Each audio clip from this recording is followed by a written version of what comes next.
ನಮ್ಮ ಐರಾವತ್ತೊಂದು neck fracture ಆಗ್ಬಿಟ್ಟಿದೆ. Recent ಆಗಿ ಕಾನ್ಸರ್ಟ್ ಎಲ್ಲ ಚೇಂಜ್ ಮಾಡಿಸ್ಕೊಂಡ್ ಬಂದಿದ್ದೆ, ಆದ್ರೂ ಬಡ್ಡಿ ಮಗ ಎಲ್ಲೋ ಫ್ರಾಕ್ಚರ್ ಮಾಡ್ಕೊಂಡ್ಬಿಟ್ಟವನೆ. ಸತ್ಯ ಹೇಳ್ರಿ, ಜನಗಳಿಗೆ ಗೊತ್ತಾಗ್ಲಿ.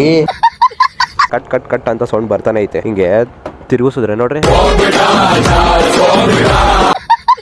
ಫುಲ್ ಧೂಳು ಬೇರೆ ಆಗ್ಬಿಟ್ಟವನೆ.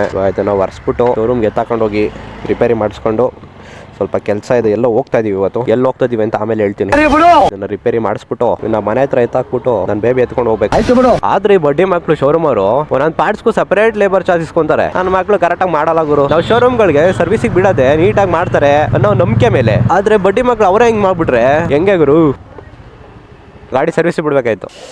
ಸೈಡಿಗೆ ಹಾಕ್ಬೇಕಂತೆ, ಸೈಡಿಗೆ ಹಾಕ್ಬಿಡೋಣ. ಇಂಥವೆಲ್ಲ ಚೆನ್ನಾಗಿ ಹೇಳ್ತಾರೆ, ಸೈಡಿಗೆ ಹಾಕ್ರಿ. ಇದೆಲ್ಲದಕ್ಕಿಂತ ಮುಂಚೆ ಬಿಲ್ ಚೆನ್ನಾಗಿ ಹಾಕ್ತಾರೆ. ನಾವು ಇಲ್ಲಿ ಸ್ವಲ್ಪ ಹೊತ್ತು ಕೂತ್ಕೋಬೇಕಾಗುತ್ತೆ, ಕೂತ್ಕೊಳ್ಳೋಣ. ರೆಡಿ ಆಗಿದೆ. ಇವಾಗೇನು ಸೌಂಡ್ ಬರ್ತಾ ಇಲ್ಲ, ಚೆನ್ನಾಗಿದೆ. ಇವಾಗೇನಿಲ್ಲ, ಸೌಂಡ್ ಇಲ್ಲ. Okay okay, thank you.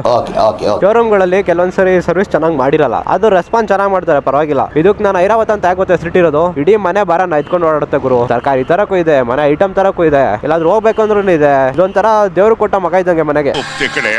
ನಮ್ ಬೇಬಿ ಸುಮ್ನೆ ಶೋಪಿಸ್ ತರ ಅಷ್ಟೇ ಮನೆಯಲ್ಲಿ. ನಾವ್ ಓಡಾಡ್ಬೋದು ಅಷ್ಟೇ. ಅದ್ರಲ್ಲಿ ಸಣ್ಣ ಐಟಮ್ ತರಕ್ಕಾಗಲ್ಲ. ಅದ್ರಲ್ಲಿ ನಾವೇನು ಬಿಕಾರಿ ನನ್ ಮಕ್ಕಳಲ್ಲ, ನಾವು ಕೂಲಿ ಗತಿ ಇಲ್ವಾ?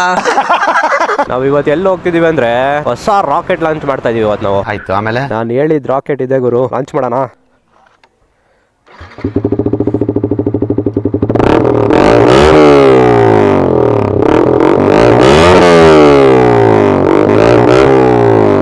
ನೋಡಿದ್ರಲ್ಲ ಗುರು, ಸೌಂಡು ಕಿತ್ಕೊಂಡ್ ಬರ್ತಾ ಇದೆ ಮಾತ್ರ. ಸೌಂಡ್ ಮಾತ್ರ ನಾನು ಮಾತಾಡ್ತಿರೋದು ಕೇಳಿಸ್ತಾ ಇಲ್ಲ. ಇಲ್ಲಿ ಕಿವಿಯೆಲ್ಲ ಗುಯ್ ಅಂತ ಐತೆ. ಹೇಳಕ್ ಇಷ್ಟಪಡ್ತೀನಿ. ಓಕೆ ಫ್ರೆಂಡ್, ಬಾಯ್.